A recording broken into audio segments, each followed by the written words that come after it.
না না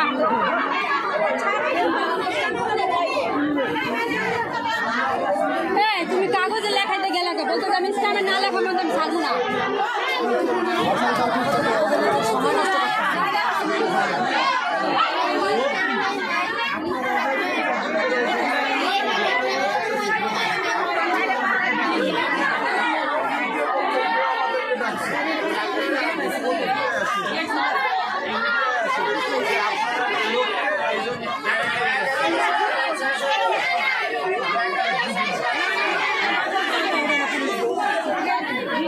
দেখি দেখি আমার একটু সামনে জানতে দেন ওদিকে যান আশ্চর্য তো